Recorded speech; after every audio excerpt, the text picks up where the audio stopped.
Hello all, welcome to yet another live session of Narayana IAS Academy. As all of you know, this is Sureka Bhaskar presenting to you the daily news analysis.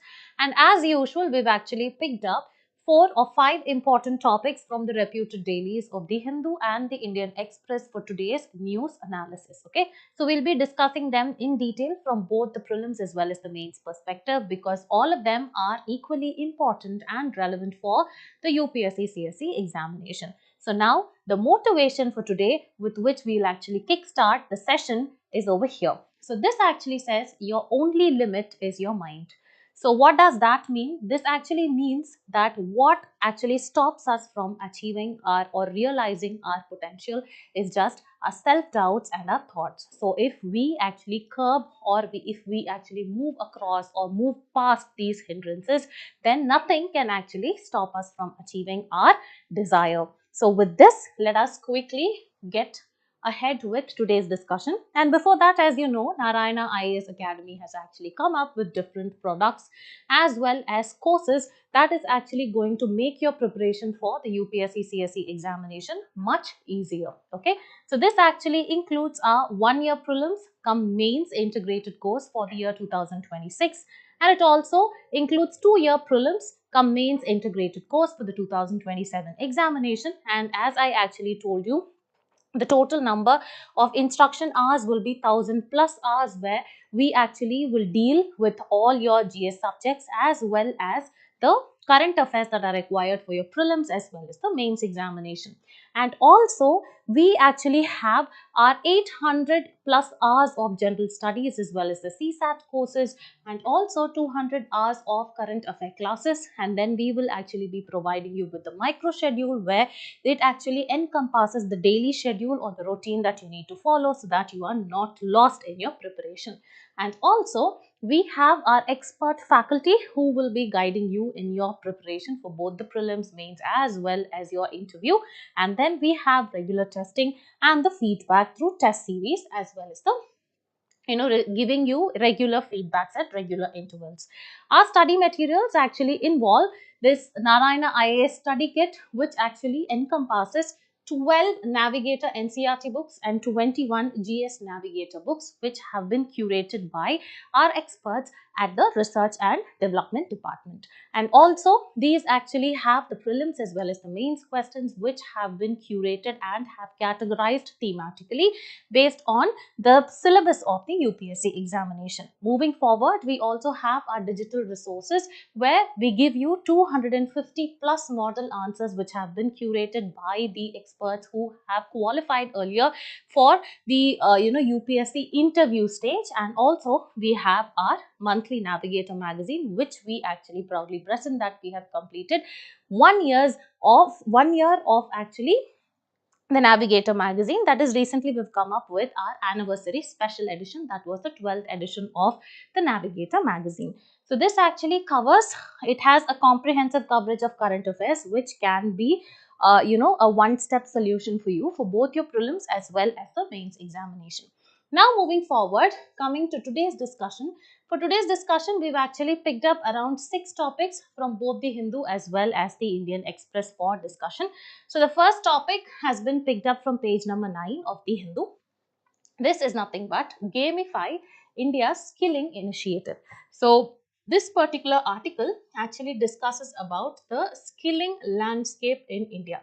It talks about how skilling initiatives have actually performed over the years in India and what has to be done in order to keep pace or in order to achieve or skill the Indian population or the youth in order to move towards the Industrial Revolution 4.0, that is the digital world. So here we'll be discussing about that. Moving on, the second article has also been taken from the Hindu on page number 14, which talks about Trump moots immediate truce in Ukraine, threatens NATO withdrawal. So in this particular article, we will be discussing about the recent pressure or the threat that has been given by the US, that is the President-elect Mr. Donald Trump, in order to bring a ceasefire, or the negotiations between Ukraine and Russia, which have been on, they have been fighting a war for the past 1,000 days. And he actually says, failing which he will actually move out of the NATO. So here what is important for the exam perspective is understanding this particular grouping of NATO, whether it's a bilateral grouping or it's a regional grouping, and how it is going to impact India is what we'll be discussing in this particular article. Moving forward, the third article has been picked up from page number 13 of the Indian Express. RBI leveraging artificial intelligence to crack down on mule bank accounts. So here will be, the broader topic is money laundering.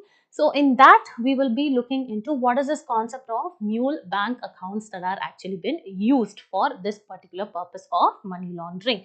So here we'll be understanding that concept and how it is done. Moving forward, the fourth article has been picked up from Science 2 of the science section of the Hindu.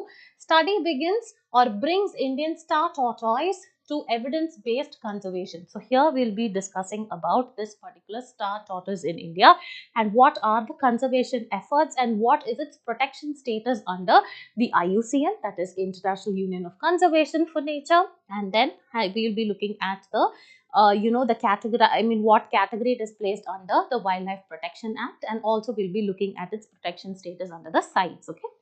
Now moving forward, the first article has been picked up from page number 8 of the Hindu, the issue of India's economic growth versus emission. So here we'll be looking into what has been the pace of India's economic growth, whether there is a relative or an absolute decoupling with respect to that of the emission versus the economic growth, emission and the economic growth. So here we'll be looking into the concept of decoupling. And also the last article has been picked up from page number 8 from the Hindu itself, that is death by water. So in this particular article, we'll be discussing about the recent instances of death that has been caused by the consumption of contaminated piped water in many of the cities like Chennai, Bengaluru, Kochi, etc. So these are the articles that we will be discussing today. So now with no further delay, let us quickly jump into the discussion. So the first article for the day has been it has been taken to be discussed in the mains perspective. Okay, so here gamify India's skilling initiatives is what the article talks about, and over here we'll be discussing about the process of skill development in India, why it is required, what are the opportunities it actually gives, what has been the observations of the economic survey, and what are the challenges that it actually faces, and few of the India's initiatives, okay, in order to reduce the skill gap. So here the skill development in India will be discussed, as well as the status of unemployment becomes very important. So with this in the backdrop, it becomes very, very important for your mains examination, particularly GS paper 3, Indian economy and issues relating to employment. Okay. Now let's move forward. So why, let us actually see a previous year question. See, success of Make in India program. This actually depends on the success of Skill India program. So here Skilling India, Make in India and all these different sectors of the economy, be it the primary sector, that is the agriculture, the secondary sector, be it manufacturing, or the tertiary sectors like services, what is the performance and what have been the different initiatives, what has been the pace of growth, what has been the budget outlay for all these things, and how much they actually contribute, or each sector contributes to the GDP. All that becomes very, very important for both your prelims and mains. Okay, so in that light we can see a previous year question in 2015 in the mains examination. And now why this particular article is in the news, let's see. So there has been an editorial that has appeared, and it actually talks about several challenges as well as what are all the opportunities that India's skilling initiative actually faces. And it discusses the challenges in India's skilling ecosystem, and it actually suggests certain methods. What are the methods? That is, make India's skilling initiatives more gamified, make it more simulation based learning, and this it actually recommends as a potential solution in order to improve the skill outcomes. Okay, what do you mean by skill? For example, if you actually have to enter into IT sector, okay, so you need to possess certain kind of skills, like you have to be good at programming, you need to be good at certain softwares, etc., right? So that is called the skills that you actually possess, so that you are suitable to be employed in that particular sector. So what happens in India is that there is a huge skill gap. Okay, so actually, only 21% of the Indian youth who are actually between the age of 15 to 30 years, they actually receive this vocational training, and that too, of that 21%, only 4% actually receive the formal vocational education. So that is what it actually says. So there is a lot of skill gap, and also if you see adoption of artificial intelligence and machine learning, etc., all these things also have to be the extreme or the elite skills that we need to possess in today's world. If you do not have it, it means that you are actually not deemed to be employed in a better paid job. So this is what it is actually saying. So in order to do that, what you need to do is that we have to keep it gamified and simulation based. So what do you mean by gamified and simulation based? What are these terms? These are nothing but, the article says that these are innovative methods.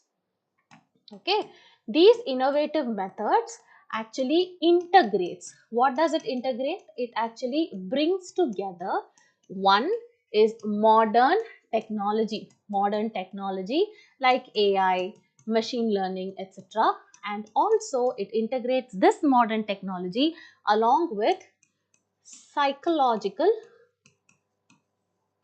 engagement. Okay, so that there are better learning outcomes. Okay, for example, what do you mean by gamified? That is, if the skill development initiative actually has this gamified notions, what does it mean? It actually can be like, it provides you a scorecard so that you're motivated, and what happens is that your engagement is actually better. So when your engagement is better, your learning outcome is better. So it can be, it gives you a scorecard, or it can actually give you badges, or it can give you points, star rating, etc. And what do you mean by simulation based? Simulation based is nothing but creating a virtual reality environment. A virtual reality environment, that is, you actually experience of being in that real environment itself during your skill development. Okay, so what happens is, this is both cost effective, because it actually need not take you to the exact infrastructure. So here infrastructure is not involved over here, and also this is risk averse. It actually involves a less of risk. At the same time, here what happens is that your learning outcomes are achieved. Okay, so that is what the article is saying. It suggests that bring these gamified and simulation based learning, and this can be a potential solution to improve the skill outcome. So this is what it is. Okay, so I hope you understood what the article is majorly talking about. Now let us say, why is skill development actually important in the Indian economy? Because if you see, unemployment is actually a very, very critical issue, and you can find that in every, or you can say, in the overall India's economic fabric, you can see this unemployment is a critical issue in framing India's economic policy discourse. Moving forward, if you see, what does the economic survey actually say is, it says that the Indian economy actually has to generate around 78.5 lakh non-farm jobs. What are non-farm jobs? These are non-agriculture jobs. Okay, so Indian economy, for the rate of unemployment that is persistent in the economy, it has to generate around 80 lakh jobs annually till the year of 2030, and that is where your problem of unemployment will actually be solved. Next one, it has to bridge the skill gap. Okay, because there is a lot of skill gap between the job seekers and the industry demands. For example, if you're going into an IT industry, you need to definitely know Python, C, C++, Java, etc.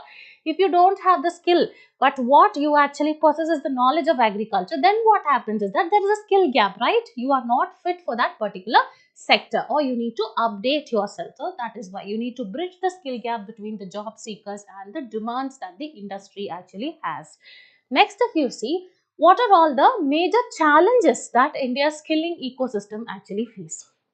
First one, there are a lot of skilling programs that India has actually come forward, but then what happens? These programs have actually not reached sufficiently. So if you see, the PLFS survey, that is the periodic labor force survey, this actually gives the data on the employment rate. Okay, so we've actually discussed about this PLFS survey.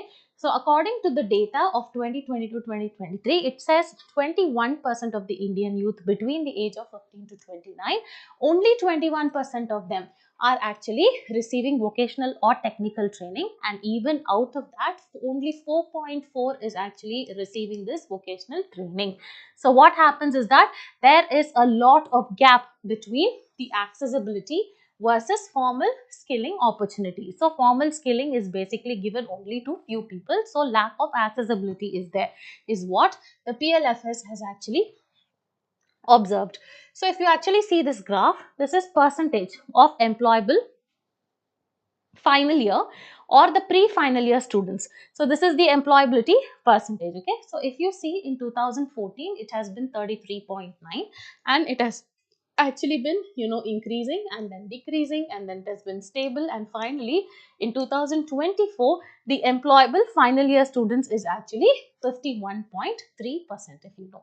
So what are the other challenges? Next one, obviously India, take it any field, be it research and development, science and technology, etc., or space, defense, what happens is that there is inadequate infrastructure as well as technology, and also the expenditure or the percentage of expenditure that is actually spent on these areas are very less. So first, if you see, there is inadequate infrastructure and there is inadequate technology in order to implement the Samarth Udyog Bharat 4.0.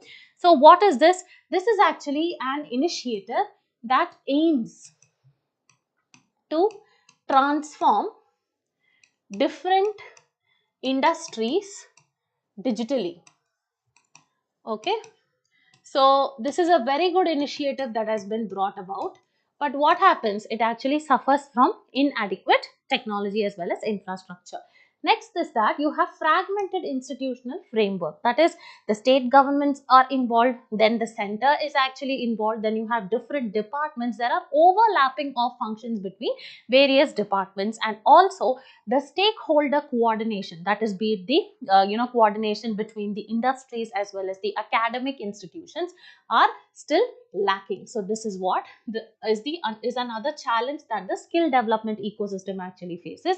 Next is, of course, low participation of women. Okay, so here what happens is that the gender disparity gap actually increases between men and women, and also if you see informal nature of the workforce, so these it is actually difficult to integrate them into formal skilling initiatives. So what do you mean by a formal sector and an informal sector?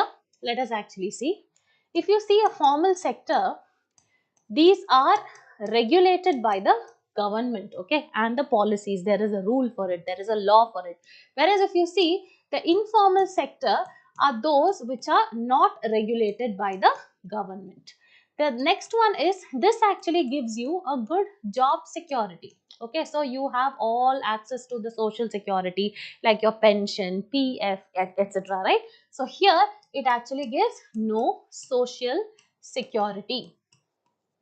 And then if you actually see, examples here actually include your IT, your banks and other government jobs. Here these are, the small scale traders or the shop holders, etc. So this is the difference between formal and informal, and that is what the article also says, that informal nature of the workforce is actually there because 81% of the workforce in India, they are employed in the informal sector. However, the formal sector, which is actually small in size, contributes more to the GDP. So, and also the unemployment rate is actually increasing. So, they are saying you need to give them or upskill these people so that enough number of jobs are created and the people who are skilled are absorbed into the other sectors. Okay, so that is the formal sector. Now, moving on. Now, let us actually see few of the government skill development initiatives. There are many. So, here I will just take you through. It is very important because that is when you can actually write in your mains answers. Okay. So, the first one actually is your Ministry of Skill Development and Entrepreneurship. So, this ministry, it actually came in the year 2014. It got established and it aims to coordinate all the skill development efforts across the country. Whichever, the government actually comes up with any kind of skill development initiative, for that, it actually falls under Ministry of Skill Development and Entrepreneurship. And this has a lot of, or you can say, four functional arms, okay. One is nothing but National Skill Development Agency. Next is National Skill Development Corporation, NSDC, the National Skill Development Fund, and finally 33 Sector Skill Councils, that is the SSCs.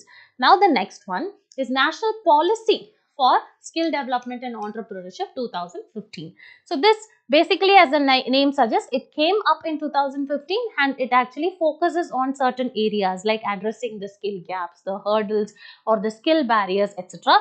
Thereby, it actually aims at promoting equity and it also boosts the entrepreneurship. The next one is Pradhan Mantri Kaushal Vikas Yojana. This has also been asked in the exam once in your prelims examination. So, came into existence in 2015 and this actually aims at imparting skill to the youth with better kind of curricula and also a better pedagogy, that is the syllabus and all those things, and also only the trained or the learned people are actually hired as teachers over here, and this actually falls under Ministry of Skill Development and Entrepreneurship. Next one is Craftsman Training Scheme, and this comes under vocational training, that is, this focuses on vocational training across India and it is facilitated by the Industrial Training Institutes, that is your ITIs. Next is Jan Shikshan Sansthan. This also imparts skills to the non and the neo-literates, that is, whoever are not educated or the people who are very fairly educated. It actually gives them a very rudimentary or a foundational or a basic education. So that is what is Jan Shikshan Sansthan. Now moving forward, we have the NAPS, that is the National Apprenticeship Program, that is the NAPS. This actually ensures that the training is given across India for the apprenticeships. Yeah, sorry, my tongue is rolling. The next one is Skill India Digital Hub Platform. So this is a platform that came across in 2023 and this actually gives you access to skilling. It actually gives access to credit as well as employment through AI, that is artificial intelligence as well as machine learning technology, and it also has a repository of online books as well as ebooks, and it has your courses, that is your online courses. The next one is Swayam. This is very important. Again, a very important question for the UPSC. Swayam stands for Study Webs of Active Learning for Young Aspiring Minds, and this is nothing but a portal. This actually encourages the students to actually get access to the educational courses to the university as well as the college learners. Okay, so this is it. And then moving forward, we have the Prime Minister's internship scheme, that is 2024-2025. It aims to provide exclusive internship to around 1 crore students. Okay, this is actually going to be there for 5 years in top 500 Indian companies. Next one, also we have the launch of Indian Institute of Skills, that is IIS, to create industry ready workforce who actually are ready with enough knowledge in terms of factory automation or be it digital manufacturing. Then you have mechatronics and artificial intelligence, data analytics, additive manufacturing, etc. So on this it will actually provide the knowledge. And finally you have the skill strengthening for industrial value enhancement. Very important. The Strive initiative, this is a World Bank assisted Government of India project, and this actually works on improving the relevance and efficiency of skill training provided by the ITIs, that is the Industrial Training Institutes. Okay, so with respect to this article, what is very important is, what is a good takeaway for you for the examination is, first you need to know about what is skill development. Okay, so skill development and why is it necessary in India? Because the rate of unemployment is high. And what does the PLFS and the economic survey actually talk about the rate of unemployment in India? And then you need to talk about what is the current status of the skill development landscape in India. And then finally you need to say that are there initiatives that have been brought about by the government, that is establishment of Ministry of Skill Development, the Swayam portal, then the Strive initiative, all these things. And then finally then the Pradhan Mantri internship program that has been brought about recently. And finally you need to talk about what are the recommendations in order to improve this. That is nothing but you need to make it interesting by these innovative approaches, that you need to gamify it as well as make it simulated oriented. Okay, so this is what you need to know.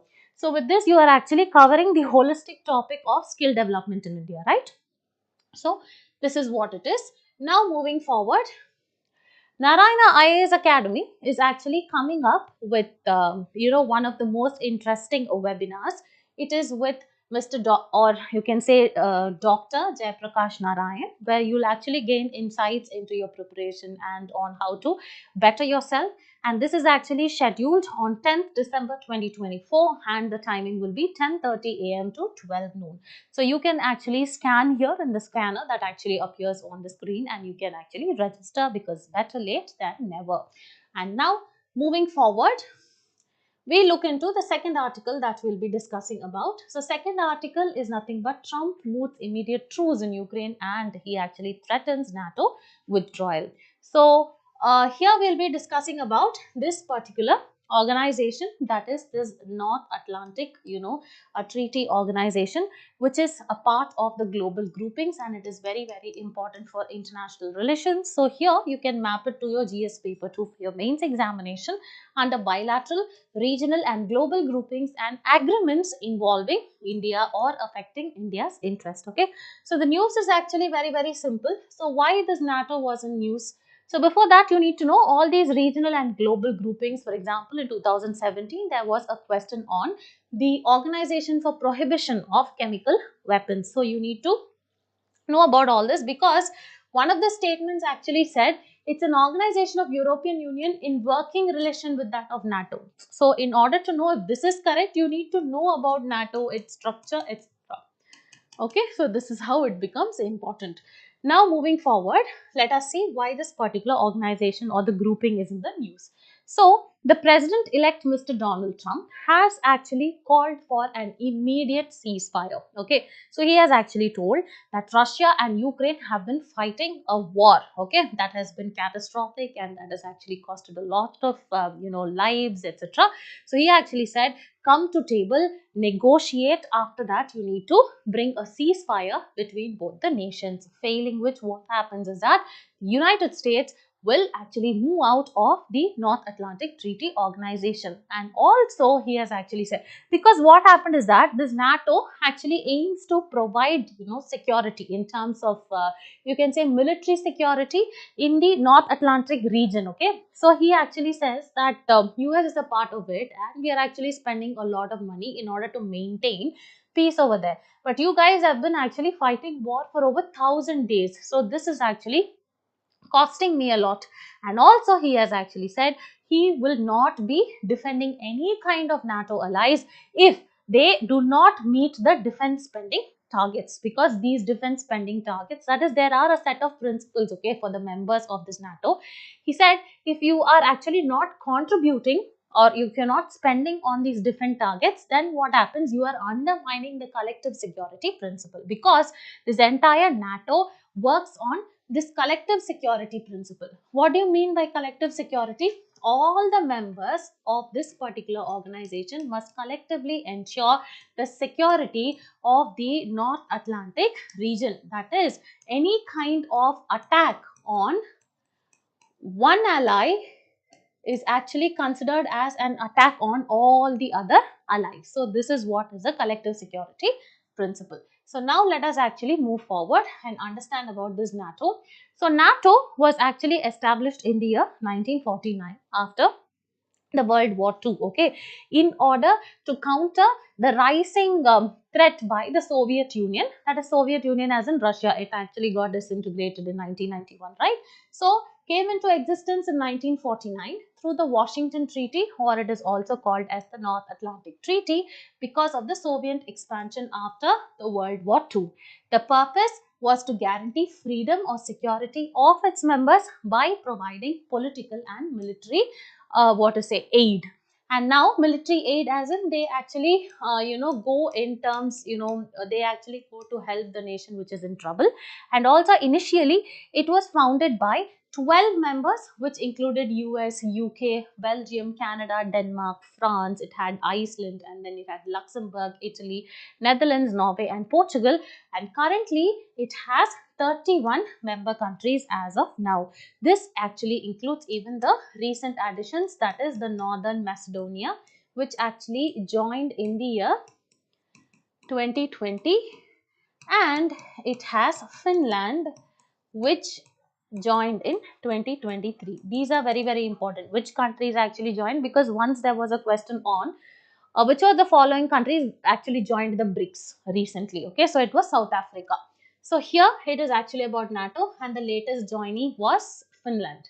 Now moving forward, if you see, these are the countries, that is the NATO countries, which actually protect the security of the North Atlantic region. And also now moving forward, let us see about the membership. Okay, so NATO actually has an open door policy. So there are different articles under this particular treaty. Okay, so under Article 10 of the treaty, it actually talks about the open door policy.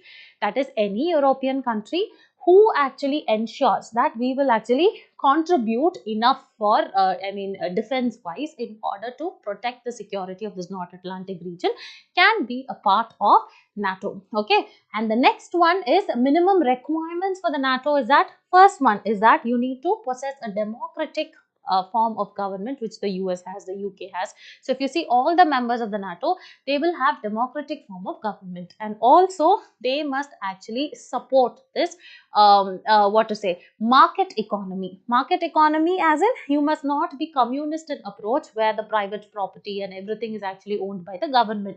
Here all the goods and services, all the economic activity actually has to be run by market conditions. So that is what they say.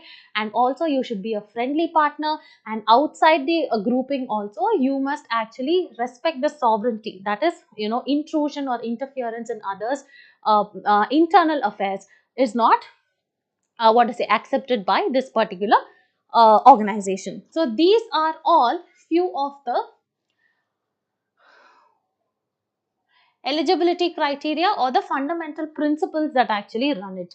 The first one, I'm not sure if you see, they must, if you are able to see, the first one is they must uphold the democracy, I told you.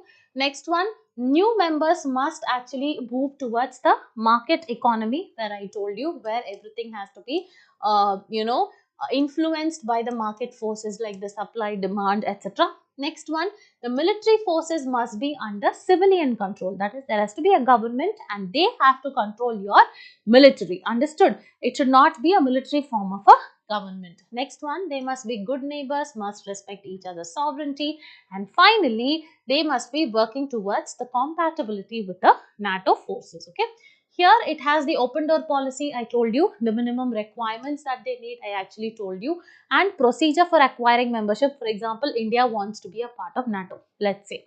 So what happens, it actually calls for unanimous approval, that is, all the members must actually agree to it. So usually it's a lengthier process because all the countries have to come together, they have to give their concurrence or the consent for any member to be a part of this particular grouping.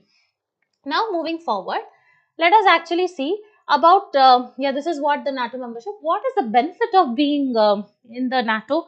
First one, it has a collective defense. Okay, so this is actually mentioned as per Article 5 of this particular Washington Treaty. So this actually says that any kind of attack on one of its allies is considered to be an attack on all the allies. So that is why they are actually under this collective defense security, and all of them actually have to contribute to this particular defense expenditure.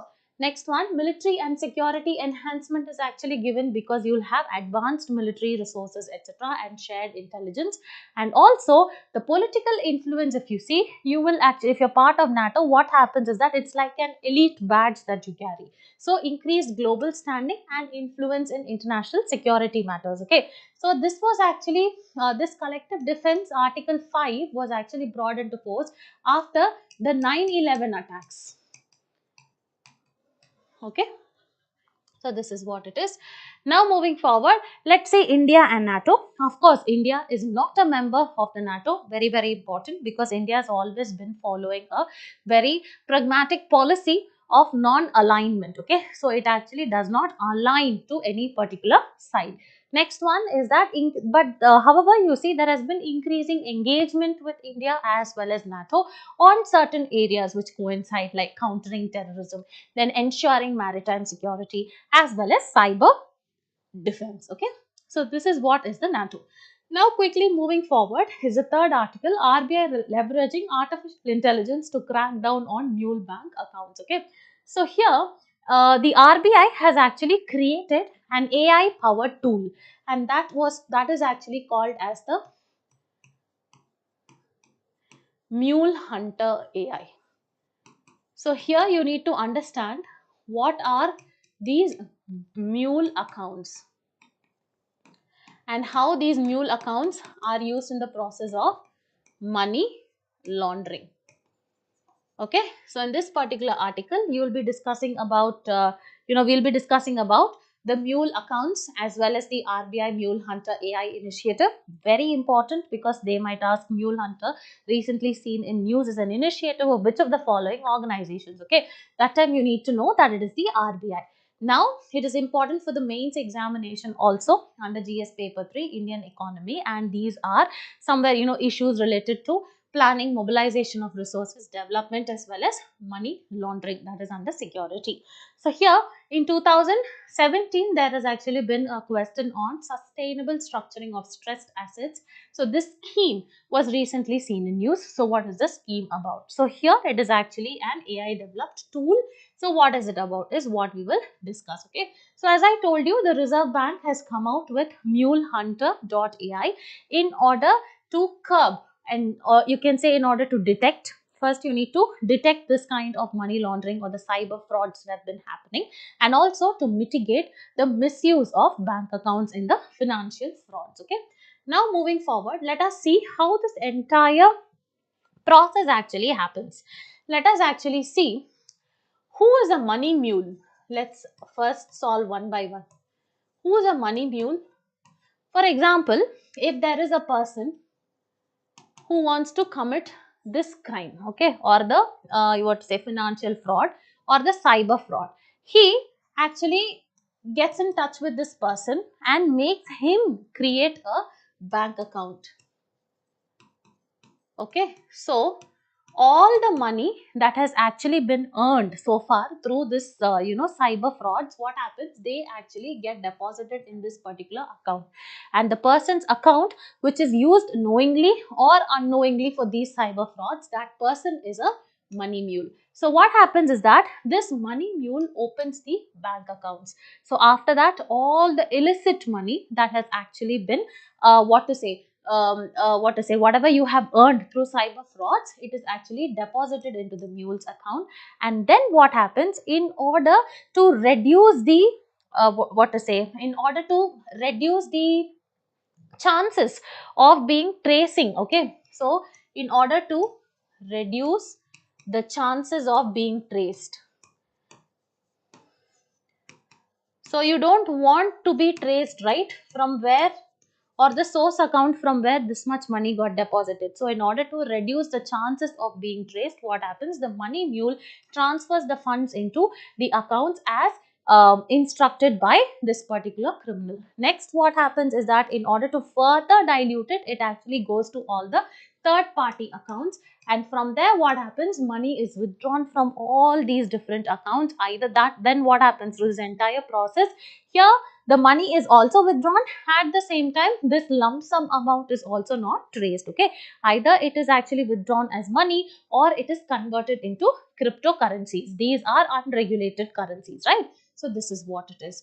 Now moving forward, let us see what is a money mule account. You know that, right? These are bank accounts that the criminal use to launder the illicit frauds. And also, what is money laundering? You are actually disguising the black money and you make it appear as if it has actually come from the legitimate sources. So this is called as money laundering.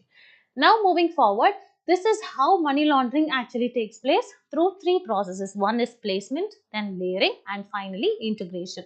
So what is placement?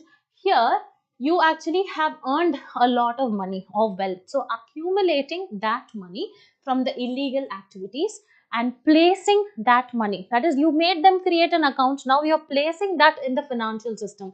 So placing the money into a financial system, then what happens? You are transferring the money to hide the origin of funds, and finally you're returning the money by withdrawing it to the launder itself in order to spend.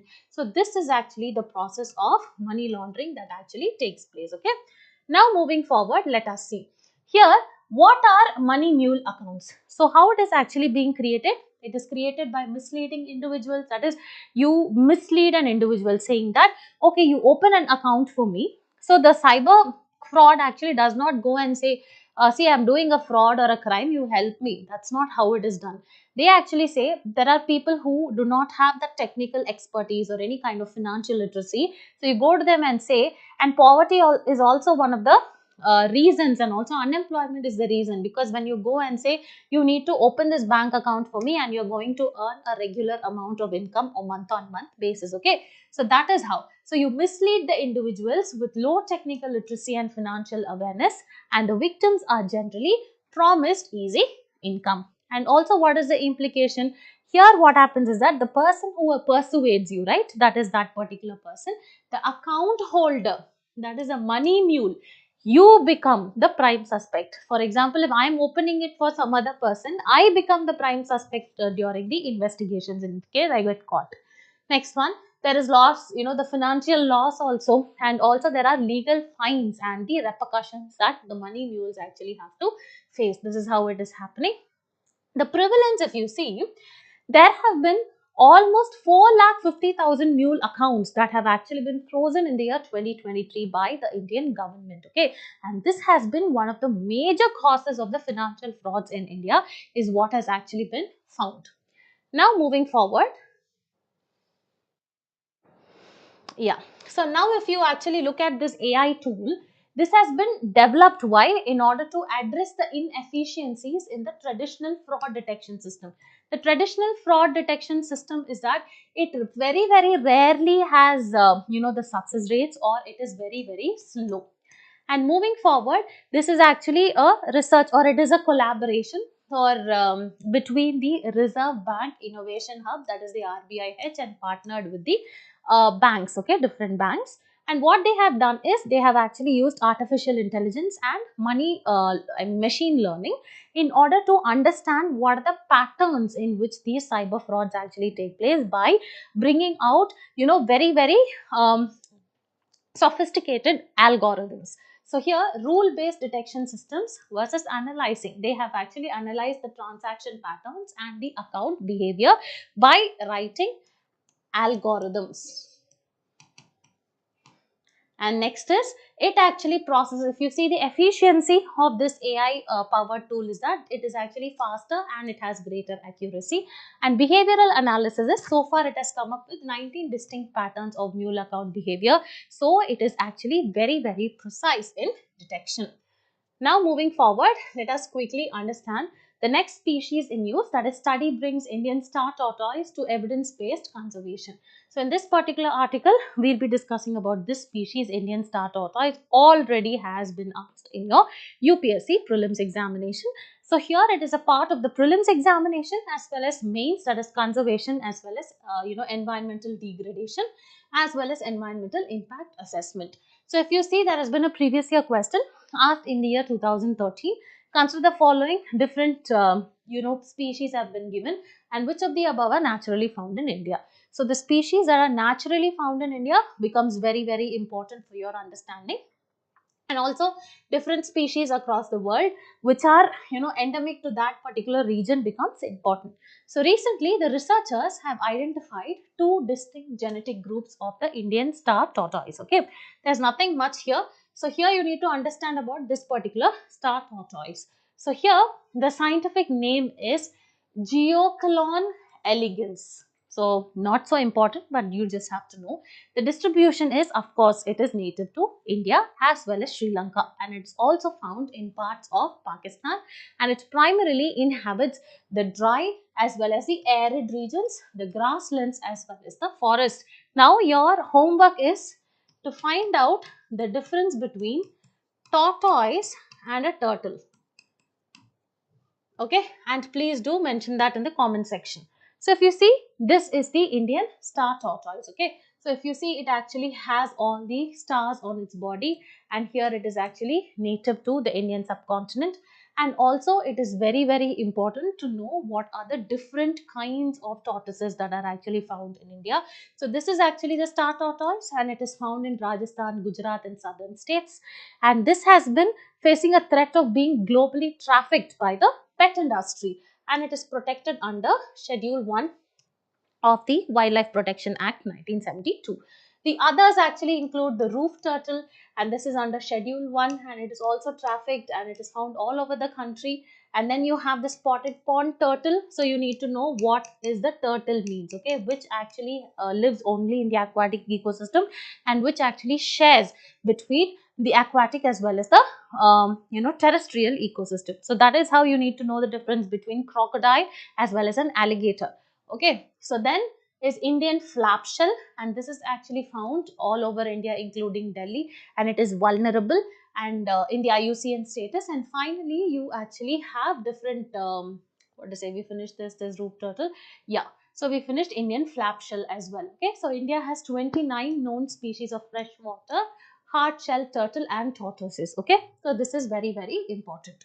Now moving forward, let us actually see the key features. So the distinctive appearance is that it has a unique star-like patterns on the shell, which you actually saw, which provides them to camouflage. That is, when it is actually present in these arid regions, which is rich with, the sandy soil and everything, the mountains and everything. So it can camouflage easily, and it actually gives it a natural protection.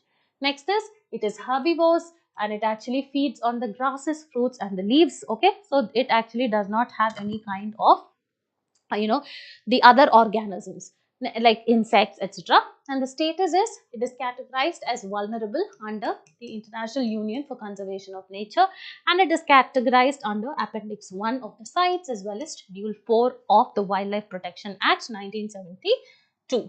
Okay, now moving forward, the threats it actually face, first we saw, right, it is smuggled for the pet industry. So here it is actually smuggled for the pet trade, the traditional medicine and for the religious purposes. Also some people actually feel that having a turtle in the house is lucky or unlucky for certain reasons, so they have it. Next one is habitat loss because of overgrazing, the agriculture expansion and also the rapid urbanization that actually causes the habitat loss or the fragmentation. Next one is slow reproductive rate. Because its reproductive rate is very slow, it makes it very, very difficult, or it makes the recovery from the population decline. Already it is actually facing a population decline. What happens is that recovering from that is even more difficult because of its slow reproductive rate. Okay, so this is all about this particular species. So any kind of conservation efforts, it actually comes future, I mean in the future, in any kind of the articles written, you need to be very mindful because this can be a possible prelims question. Okay, now moving forward, there are two snippets where we will actually briefly discuss about it. The first one is the issue of Indian economic growth versus the emissions. Yeah, let's see if we have any comments. Okay, so let us actually see the issue of India's economic growth versus emissions. So in this particular article, what it is actually talking about is the economic survey has mentioned about a term called decoupling. What do you mean by decoupling? It actually says it actually means delinking or breaking the link between two different categories. That is, here say economic growth as well as environment. Okay, so there can be absolute decoupling, which means that economic growth will happen, but at the same time the environmental pollution or degradation or emissions will actually be less. That is actually called as absolute decoupling. Or there is another term called as relative decoupling, where you actually say economic growth is actually happening, industries are growing, but at the same time, what happens? Emissions are also growing, but comparatively at a lower pace. So this is what we'll be discussing in this article. So these are the small things that you need to know. Okay, so moving forward, let us actually see, yeah, the issue of India's economic growth versus emissions. Okay, so India's claim, that is, if you see the economic survey 2023-2024, India has actually claimed of decoupling the economic growth from greenhouse gases, but totally decoupling actually becomes very difficult. Why? Because we do not have enough technology, right? We do not have enough technology, and also India is a developing country where development of industries is important, where the emissions are going to be inevitable. So decoupling and economic growth and the environmental emissions is going to be very less, however. So what is decoupling? Breaking the link between economic growth and the environmental degradation. I told you two types. Absolute is economic growth occurs while emissions actually decreases. So when this increases, this decreases. Absolute decoupling, it is actually not possible in India's case.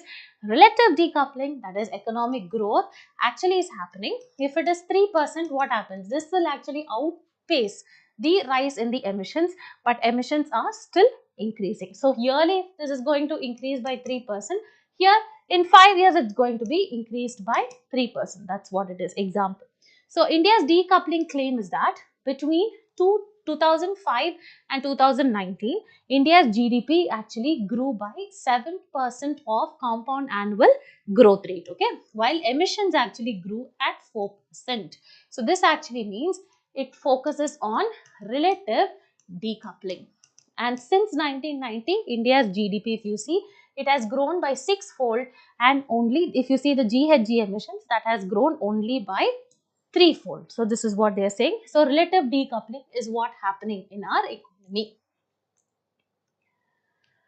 Now moving forward, if you see the sectoral analysis, agriculture and manufacturing are the major contributors for these emissions, okay. And also if you see GHG growth in the above, that is in these two sectors, are lower than the economic output supporting relative decoupling.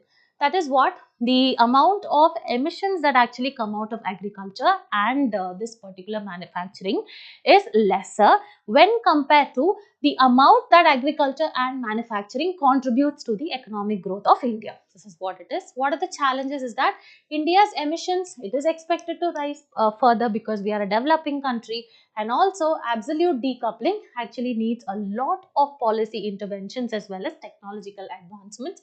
So for now, it is actually not possible. So what are the necessary efforts that have to be taken?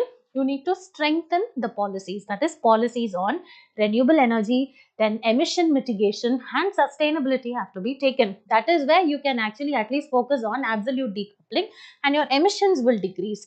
And also you need to balance economic growth with environmental preservation. So these are all very general. So I actually thought it is important to discuss this particular concept because this particular angle none of us actually think of, right? So you can mention that in your mains answer writing. Moving forward, the last article for today is death by water. So why this particular article is in the news is recently in a region or a place named Pallavaram in Chennai, what happened? There had been a number of deaths, okay, deaths of people due to the consumption of contaminated piped water. So this has actually been creating a lot of menace of late because you know the outbreaks because of contaminated water by Escherichia coli, that is a bacteria that grows there. This has actually caused a lot of disruption in the cities, particularly Chennai, Bengaluru, and if you take other cities like Noida, etc. Now let us see how it is important for the examination, because recently there was a question in your mains examination with respect to groundwater contamination in the Indo-Gangetic plain, right? So how is this groundwater contamination in India? Why this question was asked? Because recently the groundwater report was actually been released. Okay, so all these kind of reports you need to be very mindful of, because that is when any kind of dimension can come from these kind of reports. Okay, so you need to be very, very attentive. So death by contamination. So there has been a recent incident in Chennai. I told there were 3 people who had actually died, and recurrent outbreaks because caused by Escherichia coli, that is a bacteria. So this bacteria is generally found in our intestines. Okay, but if it is actually consumed from the outside by contaminated water, it results in death also. So this has been causing a menace in Bengaluru, Kochi as well as Noida. And moving forward, this is because of improper drainage infrastructure that is actually happening. And also other reasons can include, the overcrowded urban areas, because these, cities are actually becoming a concrete jungle, right? Because of unsustainable urbanization. There is a lot of encroachment that is happening. And because of this, what happens is that there is lot of congestion that takes place. Because of this, what happens, there's a lot of private vehicles they actually have. Because of this, the emissions actually increase. Because of this, what happens is that the global warming is actually taking place, because of which something is wrong with this pen, because of which the global warming is taking place, and that is actually affecting this monsoons, where it is characterized by erratic monsoons, either resulting in droughts, or it actually causes torrential downpour. What is torrential downpour? That is too much of rain in a very short period of time in a small area. So that is called torrential downpour. And because of this torrential downpour, what happens is that there is urban flooding. And when this urban flooding actually happens, there is actually mixing of this water, that is rainwater, with sewage, because already improper infrastructure and the drainage system is actually there, okay, in the cities, because of unsustainable development. So this is the link. So here the cause is improper drainage infrastructure in the overcrowded urban areas. And moving forward, already India is actually a tropical terrain, right? So there things become even more worse, because there is increased temperature. Because this increased temperature actually becomes gives a conducive environment for different kind of pathogens and bacteria to actually grow. So there it increases the chances of contamination. Next one, monsoon being erratic, overcrowding and urbanization, and finally inadequate infrastructure. So all these things we've actually discussed in detail, isn't it? So we have discussed the high temperature, monsoon, groundwater, and all these things have actually been discussed, and groundwater issues in the next one we will see. So here if you see, the second problem apart from the geography is the chemical contamination. Okay, so if you see, as per the Ministry of Jal Shakti, it has actually stated that this groundwater has been contaminated with toxins like arsenic as well as fluoride. Okay, let us actually see. The ministry website actually says that this arsenic contamination in groundwater is present in 230 districts across 25 states in India. Okay, what is arsenic? It is a naturally occurring toxic element, and it is found in soil, rocks and groundwater. And from there, because of rainfall, they get leached and they become a part of the groundwater. Okay, so this is because of leaching from rocks and industrial pollution. And there are some permissible limits, right? Only 0.01 milligram per liter is actually allowed as per the Bureau of Indian Standards, that is the BIS, and maximum of 0.05 milligram, and this is actually the WHO standard. This is the BIS standard and this is the WHO standard. The health impact include, it can actually cause any kind of skin lesions or the cancer. That includes skin, lung as well as bladder cancer as well as cardiovascular issues. Now let's move on to fluoride. So here the ministry actually says 469 districts across 27 states are actually contaminated. What is fluoride? It is naturally occurring mineral found in groundwater. The source again becomes natural leaching or industrial discharge. Acceptable limit as per BIS is 1 milligram and as per WHO is 1.5. It causes fluorosis, that is there will be decoloration, okay, or it can say dental discoloration, and then bone disformities as well as the joint stiffness, okay. And also, if you see the WHO report, it actually says that around 1.7 billion people globally, they use drinking water contaminated with feces. How sad is this? You just note all these things because you need to write that in your mains examination. And also around 1 billion deaths annually are caused by diarrhea linked to unsafe water, sanitation and hygiene. And to give a boost to your mains answers, these are all the brownie points that you need to write. That is, the UN General Assembly, United Nations General Assembly in 2020 had recognized water and sanitation as a human right, and also it's a part of sustainable development goal, right? Goal 6 actually talks about achieving universal and equitable access to safe and affordable drinking water by the year 2030. So that is why we've actually taken this particular article and discussed as a snippet. Now let's solve the Bain's answer. So the question reads, examine the potential of gamified and simulation based learning to address the challenges in Indian skilling ecosystem, right? So you need to start with what the PLFS actually talks about, the rate of unemployment in India, and why. What is the rate of skilling that actually happens in India? That is the 21% versus the 4% who receive the vocational training over here. And moving forward, you need to discuss in the body about what is gamified learning, and you need to talk about simulation based learning and what is the potential. It actually leads to better learning outcomes. And now moving forward, you need to say there is a need for integrating these gamified as well as the other innovative approaches to the platforms like Swayam, so that India can actually be better in its skilling efforts, okay, thereby not only in its efforts, but it will actually ensure that there is more engagement, there is more retention, as well as a real world skill application. Now moving forward, let us actually solve the prelims questions that were actually discussed in your previous DNA session, okay.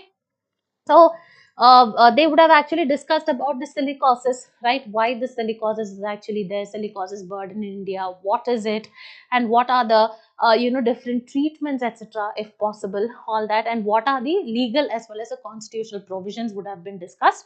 Now let us actually solve it. Okay, I hope all of you actually solved that in our website. Now we will see what it is. So consider the following statements with reference to silicosis. First one, caused by prolonged inhalation of silicon dioxide. Is this correct?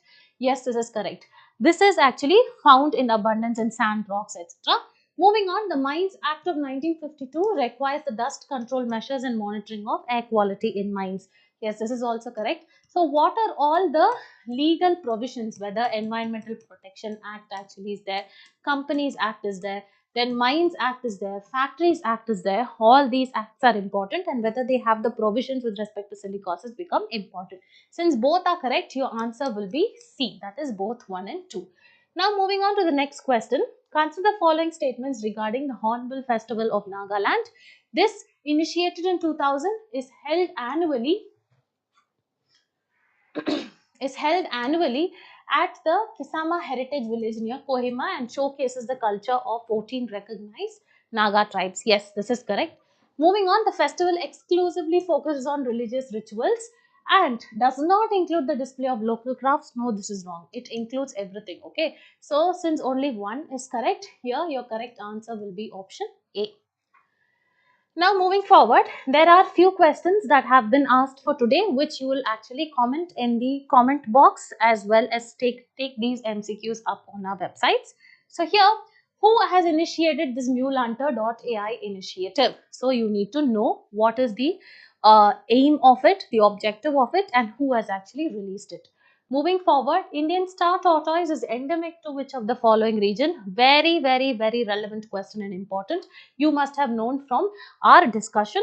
And also the next question is, India is a member of which of the following? Whether it's a part of NATO, quad, AUKUS and CSTO. So this is very, very important. Now with this, we've actually come to the end of our discussion of DNA, that is the daily news analysis. So for more interactive as well as more interesting live sessions, please do like, share and subscribe to Narayana IAS Academy YouTube channel. We'll meet in the next session. Till then, take care and bye.